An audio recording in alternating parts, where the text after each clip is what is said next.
Muito bom dia, agronegócio. Terça-feira, dia 7 de março de 2023, agora 8 horas e 43 minutos, pelo horário oficial de Brasília. Sejam bem-vindos à nossa abertura de mercado pelas redes sociais do Notícias Agrícolas, Instagram, YouTube e Facebook, tudo ao vivo, para que vocês sejam sempre os produtores rurais mais bem informados do Brasil. Hoje vamos tratar de assuntos importantes e é aqui que você sabe primeiro, claro, as notícias, as informações que vão direcionar o seu dia e os seus negócios. Então nós vamos juntos tratar de preços, das manchetes, das agendas importantes que nós temos para essa terça-feira. Vamos continuar te trazendo as informações direto da Expo Direto Cotrijal, lá em Não Me Toque. Hoje às 10 horas eu já te convido, 10 horas pelo horário de Brasília, te convido a acompanhar uma transmissão importante ao vivo, direto lá da feira do estande da BASF, com revoluções importantes para o produtor brasileiro que serão ali apresentadas. Vai ter a presença de João Batista Olive, nosso diretor aqui no Notícias Agrícolas. Então é importante para você entender que o agronegócio continua se transformando para que mais soluções cheguem ao campo e a gente continue garantindo a nossa competitividade e a nossa evolução.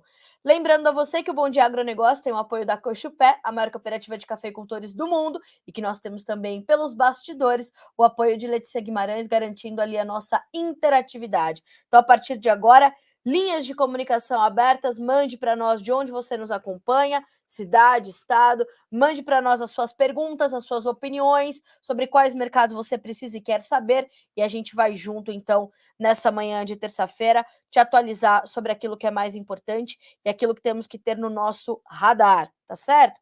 Primeira coisa, né, como sempre fazemos, vamos à nossa rodada de preços, porque é o sinal primeiro do mercado, né, para a gente entender como começamos o dia. Bolsa de Chicago para darmos início aos trabalhos. Estabilidade, naturalmente, porque amanhã tem relatório do USDA, já já a gente vai falar sobre isso. A soja tem uma leve baixa, de 0,1%, 15 dólares e 27 centes por bushel. O milho, 6 dólares e 36, subindo 0,02%. O trigo, 0,2% de alta também para 6 dólares e 96 centes por bushel. Lembrando que o trigo vai testando aí seus menores patamares em 17 meses, tá? Já voltou aos níveis pré-guerra. Então, o mercado de trigo aí segue pressionado. Vamos ver o que vem amanhã no relatório. Isso pode mudar aí essa perspectiva. Vamos também dar uma olhadinha nos derivados de soja lá na Bolsa de Chicago, né? Ontem, farelo disparado, puxou o grão. Hoje, ainda em campo positivo, mas de forma mais contida. 0,5% de alta, 495 dólares e 70 centes por tonelada curta. No óleo de soja, a gente tem baixa de 0,6% para 60 centes mais 9 por libra-peso. Percebam que é um movimento que acompanha o petróleo. Já já a gente vai passar por essas cotações também. Café na Bolsa de Nova York caindo hoje, 0,6% de baixa para 1 dólar e 79 mais 18 por libra-peso. O açúcar sobe, tem 0,5% de alta para 20 centes mais 98 por libra. O algodão caindo um tiquinho, 0,2% para 84 centes mais 55 por libra. O petróleo, 0,7% de queda no WTI para 79 dólares e 94 centes por barril. No Brent, a baixa é de 0,4% para 85 dólares e 81 centes. O gás natural se recupera da despencada de ontem, né? Ontem a gente falava de manhã de baixas de mais de 10% para o gás natural, hoje subindo um pouquinho, realizando lucros, 1,05% de alta, enquanto cedem as commodities metálicas. O ouro perde 0,4%, a prata 0,6% e o cobre 1,3% de queda. No dólar index, alta, 0,13% de ganho, ou 0,1% de alta, 104.460 pontos. Vamos agora para a Bolsa de Dalian, mercado futuro na China, fechado já, levantamento da Agriinvest Commodities. Nós temos para o farelo de soja uma alta, para o óleo de soja queda, para o milho alta, para o suíno vivo alta também. Retrato de Eduardo Vanin, analista da Agriinvest, para esse momento, para essa manhã de terça-feira. Bolsas em queda, China é o destaque da baixa, 1,5% de perda. A balança comercial da China mostra que seu crescimento não será tão exuberante. No final de semana, o Partido Comunista Chinês estabeleceu uma meta de crescimento em 5%. O mercado esperava algo perto de 6%. E, de fato, como apontou o Eduardo Vanin ali na sua manchete dessa manhã de terça-feira, O partido chinês tem motivos para estar menos otimista que o mercado. Faz sentido, então, a gente ter essa meta de crescimento que veio um pouquinho abaixo das expectativas, né? Petróleo perto de $80 por barril, todos de olho nos dados de emprego nos Estados Unidos. Na quarta-feira tem os dados do setor privado, né, da consultoria ADP, e na sexta-feira os dados oficiais do governo, tá? Muitos já falando, mais uma vez, em 6% de juros nos Estados Unidos. Na semana passada, o Bank of America já falou em 6%, como nos lembra aqui Eduardo Vanin. Ele aponta também, né, reforça que as negociações para o corredor de grãos vai bem, o que é mais um fator de pressão sobre os futuros do trigo, negociados na Bolsa de Chicago e em outras bolsas também, que são ainda mais relevantes para a formação dos preços internacionais do grão. Temos também a Argentina enfrentando mais uma semana de forte calor e seca, foi uma das nossas manchetes ontem, um dos nossos destaques, né? E a gente está olhando para tudo isso, tá certo? Vamos acompanhando, vamos buscando as atualizações enquanto vamos nós aqui conversando, tá certo? Bom, vamos fazer o seguinte: primeira informação que a gente vai trazer hoje, depois da gente olhar os preços, é a expectativa que o mercado tem em relação aos números que o USDA pode trazer amanhã. Então, vamos entender que o mercado de grãos, nessa terça-feira, está ali em compasso de espera a chegada desse novo boletim mensal de oferta e demanda. Por que isso? Porque o mercado precisa de novas informações, precisa de novos dados, uma vez que já conhece os fundamentos. Isso vale para soja, para trigo, para milho, para farelo e para óleo. Para algodão, a mesma coisa. Então, o mercado está aí esperando por mais notícias, por mais informações. Primeira coisa, quando a gente olha para a soja, a gente vai ter que ampliar essas expectativas para o complexo soja. Ontem, em entrevista ao Notícias Agrícolas no fechamento do mercado, o Ronaldo Fernandes, analista da Royal Rural, trouxe essa perspectiva importante, que é para a gente olhar amanhã com detalhamento para os números do farelo de soja. Será que o Brasil pode superar a Argentina nas exportações do derivado? Poderia acontecer, já que se espera uma safra, né? Algumas consultorias privadas, a Bolsa de Cereais de Buenos Aires, a Bolsa de Rosário, já apontam que, com a continuidade da seca, a continuidade do calorão, pode haver mais corte na safra, na estimativa da safra argentina. E essa safra de soja poderia vir com menos de 30 milhões de toneladas, histórico para a Argentina, aí se a gente olhar para os últimos anos, né? A média esperada pelo mercado ainda é de 36,6 milhões de toneladas, num range, num intervalo de 32 a 40 milhões. Volto a dizer, muitos já não acreditam mais neste intervalo, tá? Então já acreditam numa produção sub 30 milhões de toneladas. Vamos entender. O USDA é conservador, a gente sabe, não adianta muito brigar com isso. O mercado vai reagir, mesmo que só amanhã, a esses números, mas vai reagir. Então, não se surpreenda se vier de fato uma safra ali estimada ainda para a Argentina na casa de 36,6 milhões de toneladas, tá? Não se surpreenda. O USDA é um órgão conservador. É normal e pode acontecer, tá? E pessoal, vocês que estão me mandando perguntas, comentários, vão mandando e a gente vai trazendo na sequência para vocês. Vou deixar as perguntas para o final, porque eu consigo me alongar um pouquinho mais nas respostas, tá bem? Vamos lá, vamos continuando.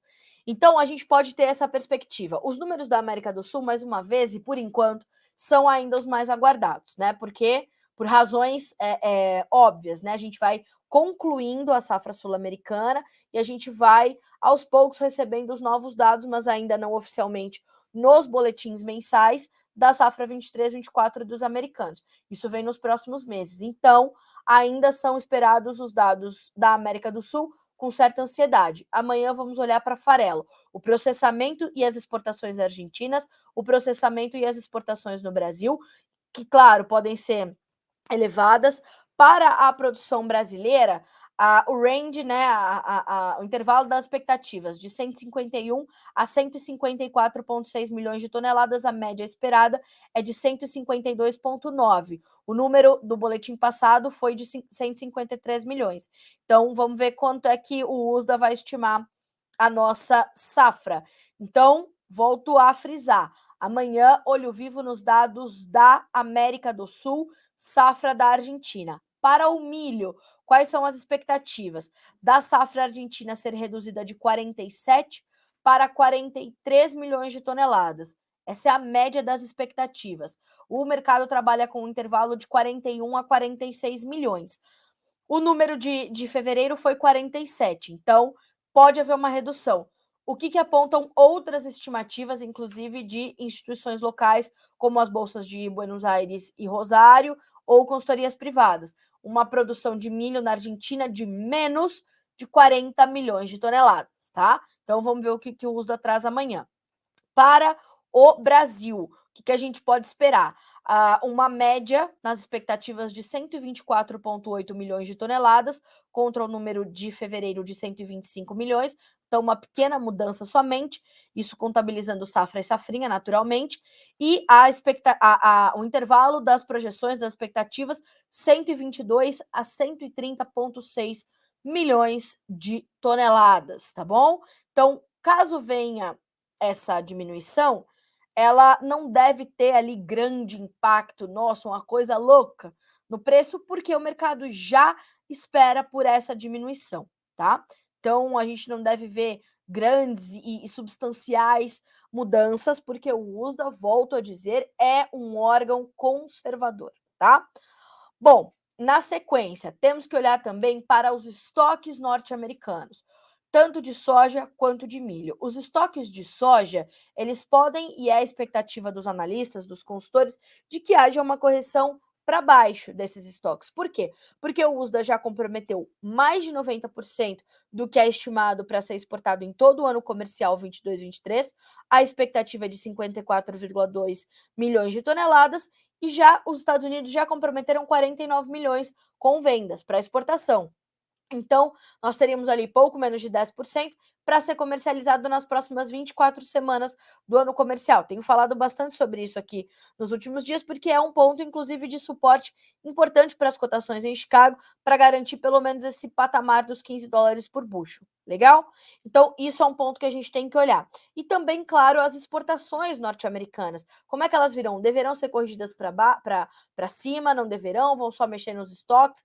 Vamos entender, portanto. E, claro, é importante a gente olhar também a questão da demanda chinesa, saber como é que vem essa importação da China pela perspectiva do USDA, tá bom? Então, vamos olhar para isso. Para o milho, os estoques norte-americanos também poderiam ser revisados. Assim, só para a soja, um último ponto ali para os Estados Unidos, vamos olhar também para o seu processamento, para o seu crushing, né? E para a sua exportação de farelos, pode ser revisada para cima por conta dessa janela que a Argentina vai deixar no mercado em função dessa produção menor, menos matéria-prima, menos processamento, tá bom? Então, olhando para essa condição ali do milho. Ao contrário da soja, onde o programa de exportação dos Estados Unidos está muito avançado, o programa de exportação de milho está muito atrasado. Não só as vendas, né, mas também os embarques. Ontem foram divulgados os embarques semanais dos Estados Unidos, e a gente já pode constatar aqui que, na comparação anual, em relação ao mesmo período de 2022, há uma diminuição no volume embarcado de milho pelos americanos de 38%, tá? 38% menos. E isso mostra que, de fato, não só as vendas estão atrasadas, como estão atrasados também os embarques. Então, qual a expectativa do mercado? Pode mudar um pouquinho a condição ali das exportações, elas podem ser revisadas para baixo, os estoques finais podem ser revisados para cima. Então, olhar para isso, como é que fica a produção de etanol? Estava esperando-se que a gente tivesse um aumento na mistura de etanol na gasolina. Vai acontecer? Não vai? Isso já vai chegar neste relatório do USDA? Não vai? Então, amanhã é um relatório que tem tudo para ser importante. Agora, pode vir morno? Pode, vou voltar a dizer. O USDA é um órgão conservador, então não se impressionem, não achem que há manipulação. Não, é o papel do USDA, tá? É o papel do órgão governamental, como acontece aqui com a Conab, é normal que ele não assuste o mercado. É o papel do governo, é o papel dos órgãos públicos, né? E fazendo essas correções, né, de forma cadenciada, gradativa. Então, normal, tá? Se o USDA não te surpreender amanhã, é normal, tá tudo dentro do esperado, tá bom? Então, a gente está nessa condição, certo? Essas são as principais expectativas para o relatório do USDA. Mas alguns dados também terão que ser, né, monitorados. Vamos entender principalmente a produção de trigo global, americana, russa, ucraniana, né? Vamos entender como ficam aí esses números, como eles vão pesar sobre o mercado, um mercado de trigo que já está pressionado. Para o algodão também são números importantes que chegam amanhã. Vamos entender principalmente a demanda chinesa e a demanda pelo algodão norte-americano, que é algo que, né, ali tem sido importante para o andamento das cotações também. A China se reabrindo, retomando o seu crescimento econômico, mesmo que menos do que o inicialmente esperado, pode trazer reflexos bastante importantes para as commodities de uma forma geral. E amanhã a gente receber esses números são importantes, tá? A gente entender como eles, né, falam sobre essa situação. A Vanussa chegou agora e perguntou, ó, já falaram sobre o mercado do boi? Ainda não, e hoje a gente vai falar sobre a reunião entre Brasil e China para falar do caso de vaca louca atípico, tá? Então fica aí com a gente. Vanussa, já já a gente chega lá. Então, senhoras e senhores, esse mercado em compasso de espera até que cheguem esses novos números amanhã, às 14 horas, horário de Brasília, tá bom? Vamos ver como é que estão as cotações. Vamos abrir aqui as telas e detalhar os números. Contrato maio para soja, 15 dólares e 27 centos por bushel. Mercado que estava trabalhando no positivo já voltou para o negativo, mas com estabilidade. Então tem baixa de 1,75. O julho, 15 dólares e 16, com baixa de meio ponto. O agosto, 14 dólares e 80, caindo 0,75. Para o milho, também estabilidade e mercado ali em campo misto. O março sobe um ponto para 6 dólares e 45. O maio cai 0,25 para 6 dólares e 36. O julho, estável sem variação, 6 dólares e 25. O setembro, 5 dólares e 81, 0,75%. 0,75 não, por cento não, 0,75 de baixa. O trigo, também muito tímida a variação, altas pequenininhas. Para o maio, 1 ponto de alta, 6 dólares e 96. O julho, 7 dólares e 5, 1 ponto mais 75 de ganho. O setembro, 7 dólares e 16, 2 pontos de alta. Essa é a movimentação do mercado em relação à espera, né, desses novos números que serão divulgados nessa quarta-feira, 8 de março, Dia Internacional da Mulher, às 14 horas, horário de Brasília, ok? Seguindo, uma informação importante aqui sobre a soja de Mato Grosso, o IMEA, o Instituto Mato Grossense de Economia Agropecuária, revisou para cima a produtividade média da soja do estado, né? E trouxe, então, a produção de soja estimada em recorde de 44,3 milhões de toneladas, tá? O número anterior do IMEA para a produção de soja de Mato Grosso era de 42,8 milhões. Então, com um aumento de área e uma produtividade média maior, a gente tem, então, esse número sendo revisado para cima em quase 2 milhões de toneladas. E eu falei muito sobre esse número de 44 milhões, né? Que havia ali um consenso entre os analistas e consultores de mercado que o Mato Grosso vinha colhendo uma bela de uma safra, com problemas pontuais, é verdade, mas o IMEA agora estimando, então, 44,3 milhões de toneladas. O que nós temos, né? Uma produtividade em 1,9% maior, a gente está falando de 61,6 sacas por hectare, uma máxima histórica para o estado de Mato Grosso. Sobre a área plantada, a gente está falando de um incremento de área de 1,5% para 12 milhões de hectares, né? Então, a gente está olhando para números muito, muito importantes. Para o milho, a expectativa do milho foi mantida em 46,4 milhões de toneladas, né? Já para o algodão, a gente tem um aumento também pequeno, mas importante, de 1,9 para 2 milhões de toneladas, tá? Na produção de algodão em pluma. O que disse o IMEA sobre o milho é um alerta importante. Apesar de cerca de 80% das áreas terem sido semeadas dentro da janela ideal de plantio, até o dia 28 de fevereiro, o cenário de incertezas ainda é grande para a safra, no que tange as condições climáticas e possíveis incidências de pragas e doenças. Sobre o milho, afirma o IMEA em seu último boletim, tá certo? Então, são ali informações importantes sobre o maior estado produtor de grãos do Brasil, ok? Seguindo, então. Bom, vamos dar uma. Deixa eu ver se a gente já tem uma referência de preços de milho na nossa B3. Já temos. E o milho hoje está caindo, tá? Março, R$ 86,96 por saca, uma baixa de 0,1%. O maio, R$ 87,04, 0,03% de baixa. O julho, sem variação, R$ 86,26. O setembro, R$ 85,70 é a cotação desse momento, também sem variação, ok? Bom, seguindo aqui com as nossas manchetes, agora a gente vai falar sobre uma notícia importante para o agronegócio brasileiro e principalmente para as nossas exportações de carne bovina, uma vez que estamos ali com as exportações suspensas para a China, né?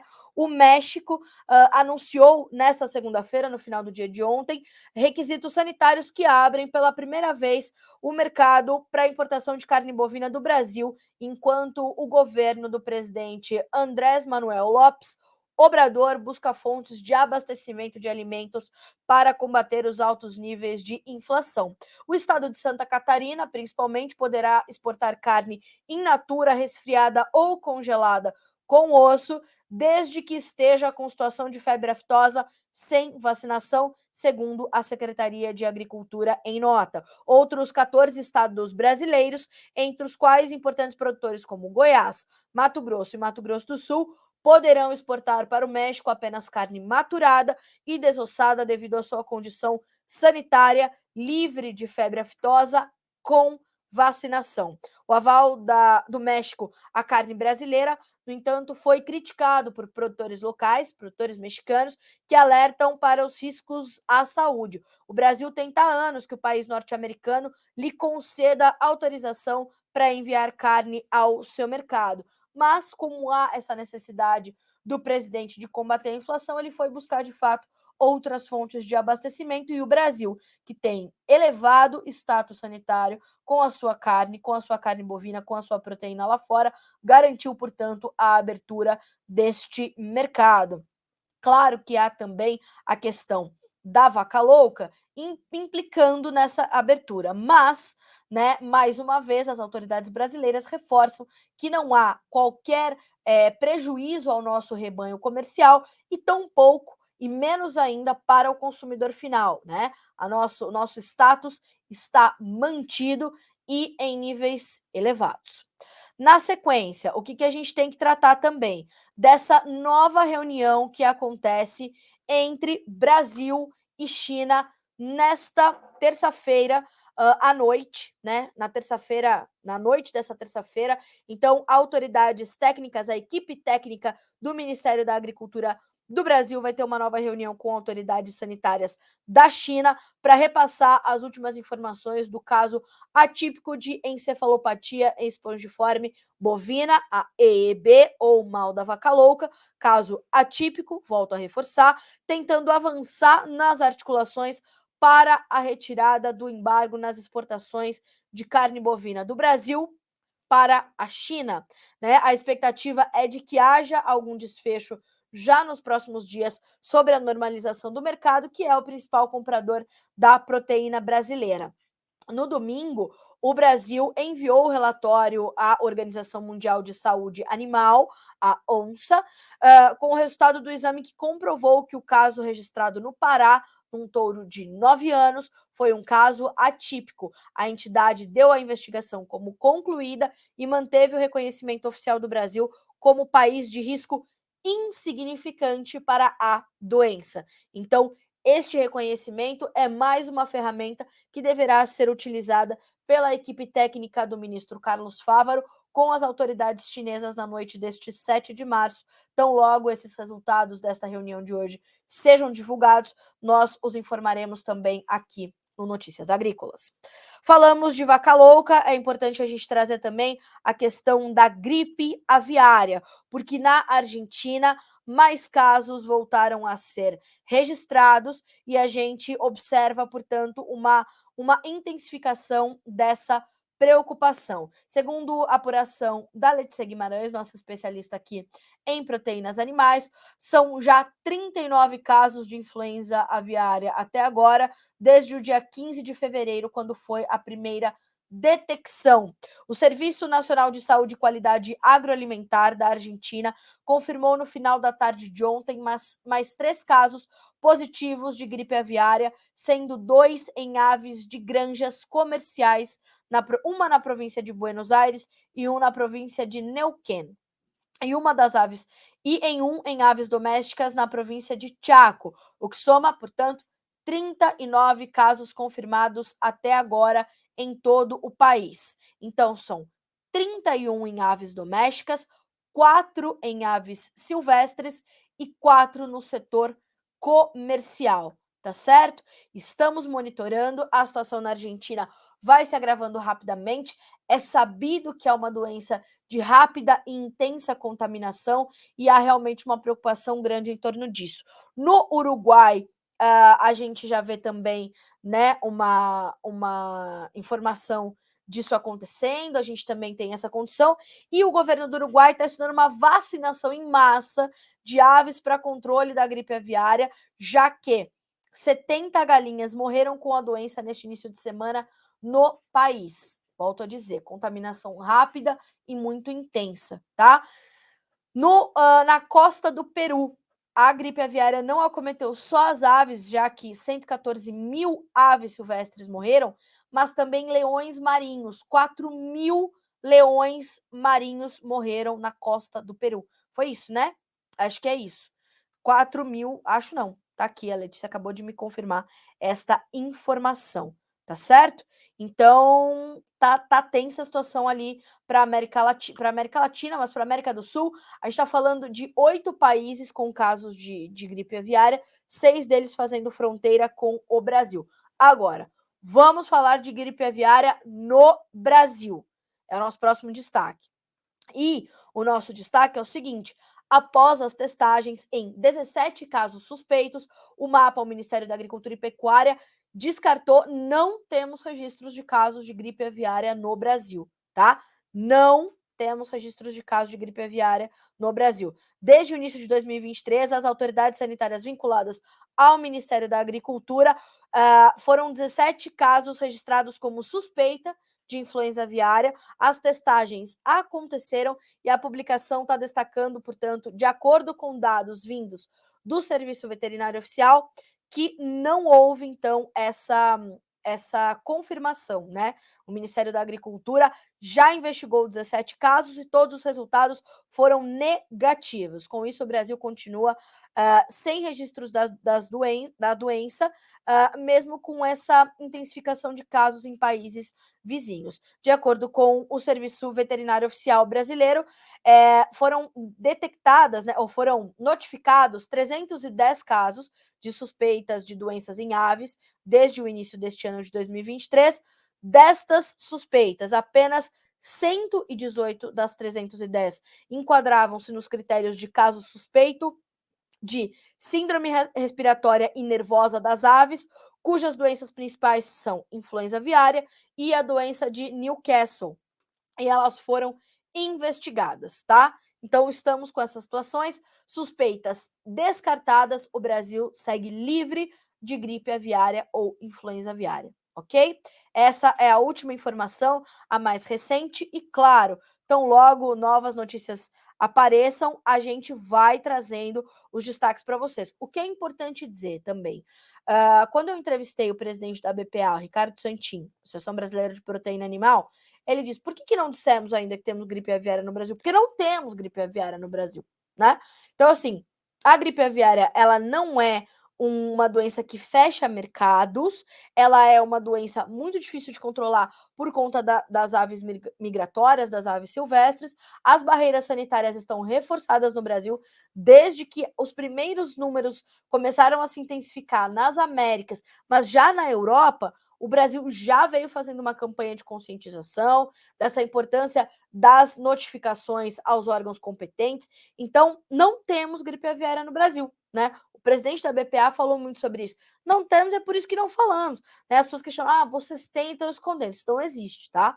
Então, foco nessas notícias que estão saindo do mapa e do sistema, vou dizer o nome exato, Serviço Veterinário Oficial. Não temos gripe aviária no Brasil. Não temos. Caso isso venha a acontecer, tomara que não, serão logo notificados. É preciso haver todo esse protocolo, né? E aí a gente vai atualizando vocês. Mas por enquanto, graças a Deus, estamos livres da gripe aviária no nosso país. Fora que continuamos, volto a reforçar, esse status elevados da proteína brasileira nos mercados internacionais, tá? Pude conferir isso de perto, em loco, e ouvindo os nossos clientes, ouvindo as pessoas, ouvindo as autoridades e vendo ali os stands da BPA e da ABIEC, por exemplo, na Gulfo 2023, cheios, lotados, né? Então, é uma coisa, realmente ali importante. Claro que quando a gente tem uma confirmação de um caso de vaca louca, que é um processo de deterioração normal do animal, a gente não está falando de um caso de vaca louca, né, como a gente detectou ali no final dos anos 70, começo dos anos 80, quando a gente tinha ali, né, animais que comiam restos ali, né, a alimentação animal feita ali com restos de ossos, enfim, aquela é outra condição, né? Quase 40 anos depois, a gente está falando de uma outra condição, uma tecnologia, um comprometimento, uma responsabilidade, né, um manejo na pecuária, nas granjas, completamente diferente. Então, as patogenias, elas vão acontecer? Elas vão acontecer. A gente está falando de casos completamente diferentes. No caso da vaca louca, por exemplo, é claro que traz preocupação e o mercado vai especular e principalmente os nossos concorrentes vão se valer disso, é óbvio. Mas, né, também estou recebendo aqui pela Andressa Simão, nossa produtora aí também que acompanha o mercado pecuário, que diz assim, ó, a ONSA, que é a Organização Mundial da Saúde, de Saúde Animal, a antiga OIE, reconhece o Brasil como país de risco insignificante para o caso da vaca louca. É isso que tem que estar na nossa conta, tá? E é esse atestado da Organização Mundial de Saúde Animal que tem que ser, né, a nossa principal ferramenta ali nessas reuniões. São essas comprovações e esses documentos, tá bem? Bom, uma outra informação importante agora para o setor de biodiesel. O ministro Carlos Fávaro, da Agricultura, voltou a reafirmar sua posição favorável para que o governo conduza uma política reformulada com planos de ação para a volta, né, daquela mistura gradativa ali para o biodiesel. Né? Então, essa sinalização ocorreu durante uma visita do ministro à usina da BS Bios, em Passo Fundo, uma coisa gigantesca. Eu já tive a oportunidade de estar nessa indústria, nessa usina da BS Bios, é impressionante, né? Fora que a BS Bios está despontada ali no mercado de biocombustíveis, e o Carlos Fávaro, então, voltou a falar sobre isso. A sociedade tem que ficar sabendo o quanto o biodiesel faz bem para o meio ambiente, para a economia e para a geração de empregos. Então, realmente trouxe essa perspectiva. Hoje nós temos esses 10%, né, da mistura do biodiesel ao óleo diesel. O que está planejado para março, que essa mistura seja revista.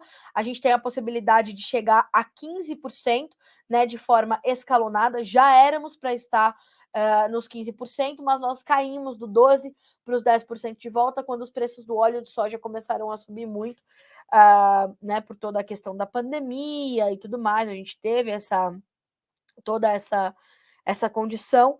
Então, né, a gente olha para isso com bastante preocupação.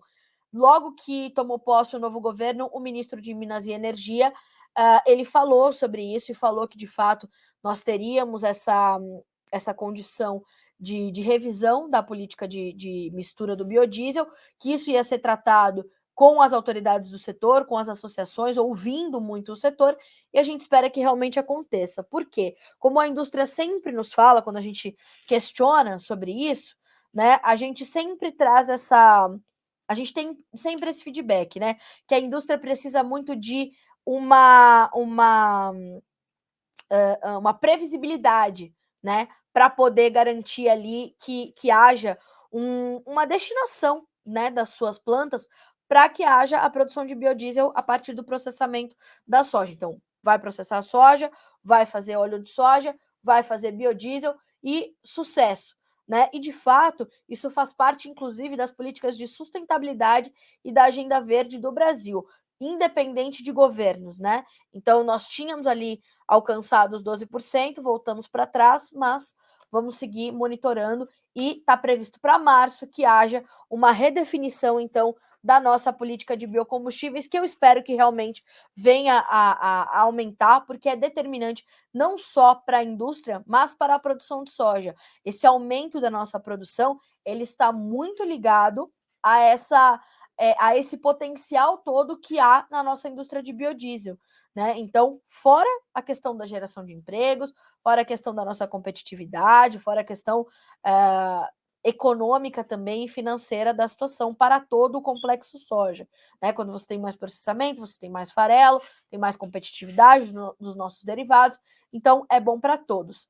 É preciso que a gente agora faça valer, então, essa sinalização do Carlos Fávaro, né? E a gente buscar entender mesmo como isso vai evoluir. Precisa evoluir, né? Bom, uma outra informação importante agora sobre recursos é que a liberação do crédito rural superou já 239 bilhões de reais em 8 meses. Segundo as informações que partem do Ministério da Agricultura, o desembolso do crédito rural chegou a 239,4 bilhões de reais no Plano Safra 2022-23, de julho de 22 até fevereiro deste ano. Os financiamentos de custeio tiveram aplicação de 145,8 bilhões de reais. Já as contratações das linhas de investimento, 65 bilhões. As operações de comercialização, 17,2 bilhões de reais e as de industrialização, 11,4 bilhões. De acordo com a análise da Secretaria de Política Agrícola do MAPA, foram realizados 1.341.573 contratos no período de 8 meses, sendo 974.424 no Pronaf e 159.125 no Pronamp, tá? Então, essas são as informações. Estamos ali acompanhando, né? Como é que volta a acontecer toda essa condição do crédito. E, claro, é março já. Então, a gente já começa a buscar entender como vem o Plano Safra 2023-24, em especial sobre a questão dos juros, né? Então, a gente vai olhando para isso, tá? Vamos acompanhando e vamos monitorando, tá certo? É hora da gente já começar a entender como é que fica o Plano Safra 2023-24 e como você, produtor, vai poder se planejar. Eu especificamente, Carla Mendes, né, gostaria de ver o Ministério da Agricultura e os planejadores ali do Plano Safra olharem para a questão da infraestrutura, para as linhas de crédito para armazenagem. Acho que o produtor tem que colocar isso na sua conta e tem que olhar para isso, tá? Então, é muito bom, tá? É muito bom. A Fabiana Vilela tá me dizendo aqui, Carla, enviei mensagem sobre a sugestão do curso de ontem. Fabiana, ontem comecei a responder minhas mensagens ali no @jornalista Carla Mendes. Vou continuar hoje, tá? A sua já é a próxima da lista. Pode garantir que logo depois do Bom Dia Agro, a sua mensagem já vai ser respondida ali com todos os links que eu te sugeri, tá bom? Safras e Mercado, Agroinvest e Pátria Agronegócios, tá bem? Vamos lá. Bom, então essas foram as nossas principais manchetes. Vou dar uma checadinha ali nas nossas, né, das nossas, como é que é o nome disso? Das nossas perguntas, tá bom? E a gente vai trazendo essas respostas para vocês a partir de agora. Bom, primeiro quero mandar bom dia para todo mundo que está mandando bom dia aqui para nós, né? Muito gentilmente, no nosso Bom Dia Agronegócio. Então, o Nunes, o Isaías, o pessoal da Figueiredo Agro. Temos também o Marcelo Kula. Temos também a Raíssa, o Edgar, a Vanussa, o Hermenegildo, o Gustavo. Bom dia para todos vocês. Vamos lá para os nossos comentários, então. Bom dia, qual a perspectiva para o mercado do boi? Olha só, a gente está ainda com esse compasso de espera no mercado. Perdão. Até que hajam as definições ali sobre a questão dessa suspensão das nossas exportações para a China. Como é o nosso maior comprador, a gente tem essa pressão ainda enquanto as nossas exportações para lá estiverem suspensas. A nossa demanda interna ainda está um pouco comprometida, mas agora a gente teve essa notícia de abertura da carne bovina brasileira para o México, né? Então pode ser pelo menos um fator para amenizar essa suspensão para a China, pelo menos por enquanto. Como a gente tem reunião na noite de hoje, pode ser que amanhã a gente já tenha alguma notícia positiva, enfim, alguma sinalização. Hoje os preços estão voltando a cair na bolsa brasileira, na B3. Março baixa de 0,3% para R$ 291,65. Maio, 0,5% de baixa para R$ 290,60 por arroba. Obrigada pela sua pergunta. O que a gente tem ainda é um mercado pressionado, né? E até que a gente tenha essas notícias efetivas sobre a China, a gente vai ainda ver esse mercado patinar um pouquinho, tá? O Isaías, e a soja estão conseguindo colher? A gente já está com mais de 40% da nossa área colhida no Brasil de soja. A gente vê que, de fato, há algumas regiões ainda com muita dificuldade. Tem partes do Goiás sofrendo com excesso de umidade, partes do Paraná, partes do Mato Grosso do Sul, mas a gente já vê, por exemplo, o Mato Grosso avança forte com a sua área colhida, o Rio Grande do Sul começando a colher, a Bahia começando a colher, São Paulo, Minas Gerais começando a colher. Então a gente tem problemas que são pontuais, tá? Pelo menos até este momento. Vamos ver como é que o clima se comporta aí na sequência, mas a gente tem nesse momento o Brasil todo colhendo soja, né? Que era a perspectiva mesmo para essa semana, para este começo de março, tá? O Isaías complementa, acho que o Brasil não cobre a soja da Argentina, preços tinham que explodir. Olha, Isaías, de fato, assim, a última entrevista que o Leone Severo, né, consultor de mercado, diretor do Simconsult, grande conhecedor da sojicultura global, deu ao Notícias Agrícolas, ele falou, as perdas na Argentina não são mais compensadas pelo aumento de oferta no Brasil, né? Ele pontuou isso de forma bastante clara na sua entrevista. Então, é uma perspectiva, por isso que as cotações em Chicago têm esse suporte. Inclusive, ele falou comigo hoje cedo e falou: os fundamentos vão falar mais alto uma hora ou outra. A volatilidade do mercado, essas correções, essa defensiva, como é o caso de hoje, à espera do relatório do USDA, ela é muito comum. Mas veja que o mercado em Chicago ele está sustentado. Essa explosão de preços ela é difícil porque a gente tem mais oferta e nesse momento a gente tem um volume considerável de oferta disponível, uma vez que a gente já vendeu no Brasil cerca de 40, 45% da nossa produção. Vamos colocar assim, algumas consultorias estimam um pouco menos, né? 38%, 35% a depender da consultoria. Então a gente tem um volume considerável, mas principalmente um volume concentrado de soja agora que vai pesar sobre os nossos prêmios. A gente tem uma logística esgotada na sua capacidade, que acaba também tirando um pouquinho do preço para o produtor. Então, em algum momento, e eu imagino, né, segundo o que a gente já pôde apurar ali com os especialistas, que o segundo semestre deverá ser de preços mais fortes para o produtor brasileiro. O que tem que acontecer, né? O produtor tem que estar protegido, tem que fazer ali as suas operações financeiras para garantir que se o mercado subir, ele vai participar da alta, um mantra que eu falo aqui no Bom Dia Agro, todo dia eu falo isso. O mercado subiu, vai participar da alta, o mercado caiu, vai estar protegido da baixa. Eu acho importante não passar por isso de forma desprotegida, descoberta. Estou aqui com a minha soja no meu silo bag, vendo o mercado acontecer. Não, né? Acho que tem espaço para fazer ali operações que vão garantir a tua renda, tá? E garantir que a tua comercialização vai estar bem estruturada. Acho que isso é importante de se colocar na conta, tá certo? Faça a sua pergunta. O Marcelo Kulan. Expectativa de quebra da safra gaúcha gira em torno de 50%, aproximadamente, tá? Aproximadamente, Marcelo, tá por aí o que a gente está olhando para a safra de soja do Rio Grande do Sul, tá? Nesse momento a gente está nessa estimativa. Ontem, por exemplo, por conta de seca também, na Bahia, a gente fez o levantamento com a ProSoja Bahia, 10 a 12% de quebra, né? Então a gente vai ter uma safra, não é uma safra cheia no Brasil, né? Não é, porque a gente não vai alcançar as expectativas iniciais, principalmente no sul do país, e em especial no Rio Grande do Sul, mas a gente tem essas perdas também em outros locais, mas é uma safra maior do que a do ano passado, tá? Então temos isso. E o Isaías também pontuou que a gente tem muita chuva também no norte de Santa Catarina, eu imagino, né?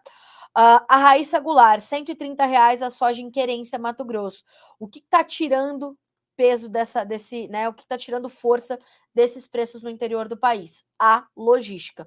Os fretes estão altos, os prêmios estão negativos ali nas posições mais curtas, então há uma pressão sobre o preço para a soja brasileira, há uma pressão para o produtor liquidando no interior, porque a gente tem uma logística esgotada. Os fretes estão muito demandados, estão altos, e esse é um dos principais fatores de pressão sobre as cotações do preço da soja brasileira, porque há uma concentração de oferta nesse momento, tá? O Edgar Almeida, de Senador Amaral, sul de Minas Gerais, bom dia. Assim eu já te respondi, né, Vanussa? Falei sobre aqui a questão ali do mercado do boi gordo.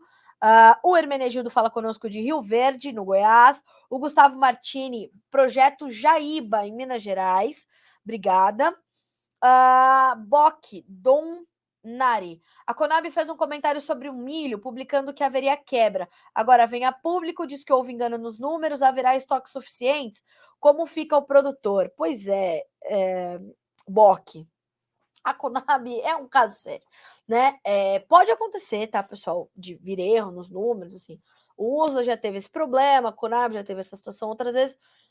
Como fica o produtor? Nesse momento, a gente tem preços de milho que também, assim, estão um pouco pressionados agora. A gente está com o plantio da safra em andamento, a colheita de verão, da safra de verão em andamento. Então, o preço. Pessoal, o que é o preço, né? Em linhas muito gerais, de forma muito rasa. É um encontro de duas curvas: a curva da demanda e a curva da oferta. Nem sempre essas curvas elas vão se encontrar em pontos altos, né? O mercado ele tem vales também, né? Então ele tem picos e ele tem vales. É normal que isso aconteça, é sazonal dos mercados, é tradicional dos mercados que isso aconteça. Claro que se a gente tem um ano de quebra generalizada, a gente vai ter mais picos do que vales, naturalmente. Mas vai acontecer. 2023 deve ser um ano bom para o produtor de milho. A gente deve exportar aí 50 milhões de toneladas, deve ser um ano de recorde, deve ser um ano de recomposição de estoques ao mesmo tempo, o que justifica esse aumento das nossas exportações é ter produto para exportar. Então, a gente vai ter esses momentos, né? Nem sempre os preços vão estar em patamares historicamente altos. O que a gente viu acontecer nos últimos anos foram ali disrupções muito profundas das cadeias de abastecimento. Então, tudo isso traz ali uma, uma anomalia nos preços, né? São momentos muito distintos, muito pontos muito distantes das curvas de médias, das curvas normais. Então a gente começa. Mas já normalizou, Carla, a oferta global de soja, a oferta global de milho? Não, mas a gente começa esse processo de normalização. Volto a dizer, a gente começa esse processo de normalização. Mas como o próprio Leônidas, já citei o Leônidas aqui, vou citar novamente, os fundamentos em determinados momentos eles vão falar mais alto. Isso é um fato. Então, é a gente entender que, por isso, as proteções financeiras, as ferramentas de comercialização têm que ser utilizadas para garantir que não haja, né, essa dificuldade do produtor, né? Hoje ele consegue ter previsibilidade do mercado. Quando você bota no campo a semente para fazer uma commodity agrícola, isso eu estou falando de soja, de milho, de trigo, de café, produtos que são negociados em bolsa, você tem o benefício da previsibilidade. Então, se aquele preço está adequado para você, faça um mercado de opções. O que você vai fazer? Você vai fazer uma operação que, ou mantra, bota isso aí num post-it e bota em cada canto do teu escritório. Mercado subiu, vou participar da alta. Mercado caiu, estou protegido da baixa. Para isso tem hedge, para isso você pode travar o dólar, o prêmio, ou fazer uma call, uma put, a depender do momento do mercado. Mas é para isso que essas operações servem para garantir que o produtor esteja protegido. A gente sabe que é difícil, né? Quando se colhe muito, não se tem preço, quando se colhe pouco, se tem preço, mas não se tem produto. Por isso, essas ferramentas de comercialização, tá? Vamos ver como é que tá o milho na B3? A gente deu uma olhadinha já, né, hoje. E o mercado hoje está caindo um pouquinho, mas ainda acima de R$ 86, R$ 87 por saco, tá? e em Chicago as cotações estão cedendo um pouquinho, o mercado está bem próximo da estabilidade, né? Bom, seguindo por aqui, bom dia para a Gabi, lá de Bagé, no Rio Grande do Sul, pessoal da Agropecuária Prado, o Márcio Fagundes, meu amigo ali de Curitibanos de Santa Catarina, né? Falando ali sobre a Celeste, a minha vaca. Onde é que ela tá? Tá ali, né? Ó. A Celeste, a minha vaca, né? O café, aqui café em Espírito Santo. O Você Tomás Café. O Odilon Terterola, bom dia. Fabiana Vilela perguntando sobre o curso, né? Vamos mandar as respostas para ela. Bom dia, Fazenda Porto do Canoeiro, na Bahia. Obrigada. O Adrians Barreto Gravel. Bom dia, Carla. O que temos sobre a pré-safra do café Conilon? Não tenho aqui essas informações na minha mão. Já vou pedir para a Virgínia. Deixa eu ver se ela já consegue me passar alguma coisa enquanto eu respondo mais pessoas. E a gente já fala com vocês então sobre isso. Vamos ver o que a Virgínia nos traz, né? Assim de cabeça não vou conseguir lembrar de uma informação assim muito rapidamente. O Moisés também nos mandando bom dia, de Astorga, no Paraná. Olá, Curitibano, Santa Catarina, já faz uma semana que tem chuvas constantes. É ali, é em todo o Brasil tem uma chuvarada e o Rio Grande do Sul fica ali isolado, a Bahia também sem chuvas, uma coisa louca. Bom dia, Carla. Carla, Linhares, no Espírito Santo, aprendendo na pecuária. Bom dia. O João Marcos, bom dia, Carlinha. Muito obrigado pelas informações do dia a dia do agro. Obrigada a você. O meu amigo Ronaldo Fernandes, ou o time da Royal Rural, está com a gente também. Produção interna tem total capacidade de abastecer o mercado interno e auxiliar no aumento da produção de biodiesel. Resta o governo não atrapalhar. Acabei de falar sobre isso, né? É por aí. O Norberto Pinese, de Americana, São Paulo. Quando a agricultura brasileira vai adotar o seguro rural para equilibrar as receitas agrícolas no país? Meu amigo Norberto Pinese. Eu trabalho nesse site há 13 anos. Há 13 anos a gente discute a questão do seguro rural que seja de forma mais eficiente e eficaz para o produtor brasileiro e para, claro, né, as receitas agrícolas, né? Então, havia necessidade da gente revisar toda a política de seguro rural desse país, concordo, né? A gente precisa falar sobre isso, a gente precisa intensificar as discussões, levar isso para a Secretaria de Política Agrícola do MAPA e botar isso como prioridade. Vamos mandar essa pauta para o Nery Geller, né? O Nery Geller assumiu a Secretaria de Política Agrícola, vamos ver o que ele está planejando para isso, né? Precisamos de realmente revisar essa questão toda da política de seguro rural. A gente precisa ter essa reformulação, essa modernização da nossa política de seguro rural, com certeza. Lenon Devitt, bom dia, Mamborê, Paraná, colheita em alta, produção acima de 80 sacas por hectare. Lenon, coisa boa, né? Notícia boa é essa, que bom, prosperidade para vocês. O Odílio Barbosa Rocha, bom dia, de Bom Jesus do Araguaia, Mato Grosso. Dona Neuza lá de São Paulo, bom dia. Vanessa Fernandes, São Paulo, Minas Gerais, ela vive nessa ponte, a Vanessa. O Tiago, a Argentina vai colher uns 20 sacos por hectare. Estou aqui, a coisa tá feia. Tiago, manda mais informações para nós. Meu amigo, a Argentina tá, triste o que tá acontecendo com eles. Fora todas as questões políticas, econômicas, inflação nos 3 dias, como diz o meu amigo Eduardo Vani, é uma lazarência total, né? E realmente não tem espaço para piorar na Argentina. Vem sempre uma notícia que deixa a situação mais triste. Pessoal da LG Comércio de Cereais, sempre conosco. Bom dia, Carlas. Alfena, sul de Minas. Ontem bastante chuva e hoje tempo firme novamente. Aqui em Valinhos, cai o mundo, ou de manhã ou à tarde, aí abre o tempo, um sol para cada um, depois mais chuva. É uma loucura total, senhoras e senhores. É o Brasil, hein? É o Brasil continental. Coisa boa. Coisa boa não, né? Coisa complicada. É bom, mas é complicado. O Renan, nosso editor, ele fala assim, olha este climinha Ubatuba. Quem já veio aqui no litoral norte de São Paulo é assim, você olha pela janela, tá meio nublado, meio sol, você fala, vai da praia. Você chega na praia, cai um toró, por isso que mudaram o nome já para Uba-chuva, mas a gente fala aqui, né? O Renan fala, olha este climinha Ubatuba. Porque assim, é bom, mas é ruim, né? Então é mais ou menos por aí. Bom dia, Carla. Governo quer imposto em mais de 500%, me pergunta o Márcio Eno. Pois é, Márcio, ontem a gente falou sobre isso na live, estava lá, né, meu amigo? No jornalista Carla Mendes, a gente fez uma live ontem para falar do mercado de soja, mas acabamos falando também sobre a questão da reforma tributária. E, de fato, a Frente Parlamentar da Agropecuária, na pessoa do seu presidente, o deputado Pedro Lupion, participou de reuniões ali no Congresso e com líderes e tudo mais, e os relatores ali da reforma tributária, o relator da reforma tributária, que, segundo a equipe ministerial da Fazenda, é uma das prioridades do governo. Não sei, mas enfim, está sendo discutida e realmente a carga tributária sobre o agro poderia aumentar, né? A gente está apurando melhor isso e, de fato, foi um destaque, inclusive, da Kellen Severo, né? Que é minha colega aqui, minha colega jornalista, que apresenta um programa sobre agronegócio na Jovem Pan.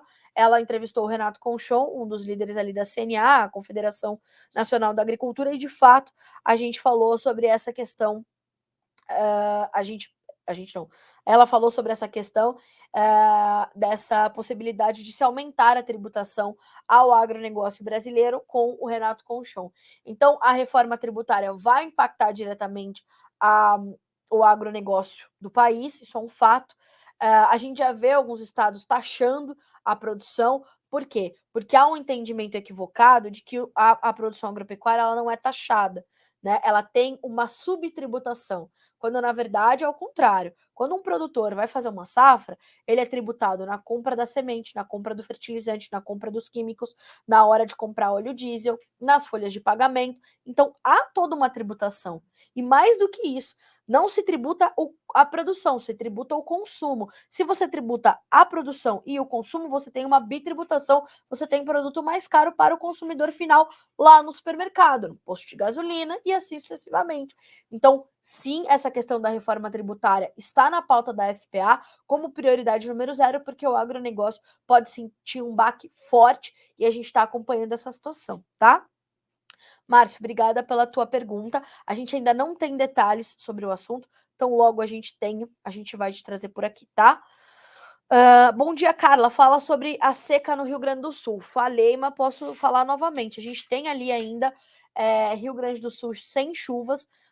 As previsões não apontam para a chegada, né, dessas precipitações. Deve ser só na segunda quinzena desse mês, se vier. E a gente tem ali uma preocupação com o Rio Grande do Sul. Os mapas continuam apontando para dificuldades, né, para essa manutenção da seca. Então, vamos monitorar. E as perdas para soja, para milho, são muito intensas e há uma preocupação muito forte com isso, tá? Sobre o café Conilon, né? Me perguntaram aqui, e ano passado a safra foi recorde de mais de 18 milhões de sacas, segundo a Conab, por isso, para esse ano, é estimada uma redução na produção. O clima está ajudando até aqui. O grande gargalo para o Conilon será, de novo, a mão de obra. Para a colheita, lideranças do estado do Espírito Santo estão alinhando, junto ao Ministério da Agricultura e ao governo federal, formas de contratação para que os trabalhadores não percam os auxílios sociais e possam trabalhar também no período de safra, segundo informações levantadas aqui pela Virgínia Alves, que é nossa especialista em café no Notícias Agrícolas. Então, para você que me perguntou sobre o Conilon, né? Tá aqui a sua resposta. Atenção às questões de mão de obra e devemos ter uma produção menor do que a do ano passado, que foi de 18 milhões de sacas, tá bom? Vamos lá, acho que dessa forma eu consegui responder a todos. Bom dia também para o Danilo e para o Mozart, né, que me acompanham também aqui no Bom Dia Agronegócio diariamente. Obrigada a todos vocês. Senhoras e senhores, são 9h45 pelo horário oficial de Brasília. A gente vai terminando por aqui a nossa edição dessa terça-feira do Bom Dia Agronegócio, te convidando para continuar conosco pelo noticiasagricolas.com.br ou pelo nosso canal no YouTube, Notícias Agrícolas Oficial. Se você ainda não se inscreveu, inscreva-se, porque agorinha, em 10 minutinhos, a gente tem a transmissão direto da Expo Direto Cotrijal com o oferecimento da BASF, com novas soluções de fungicidas que a BASF está trazendo para levar mais resultados otimizados para a produção, né? Para você que está no campo, ali produzindo a sua indústria a céu aberto, sucesso, tem que acompanhar isso, mediação do grande e único João Batista Olive, que conhece essa situação, já viu outras revoluções no agro antes e pode ali te atestar que é um momento diferente realmente para a sojicultura brasileira, você precisa ficar atento, e para outras culturas também, tá? Então, mediação do João, às 10 horas, horário de Brasília, você é nosso convidado para acompanhar aqui essa transmissão direto do stand da BASF na Expo Direto Cotrijal 2023, tá certo? A gente volta a se encontrar amanhã. Boa terça-feira para você, bons negócios, até amanhã.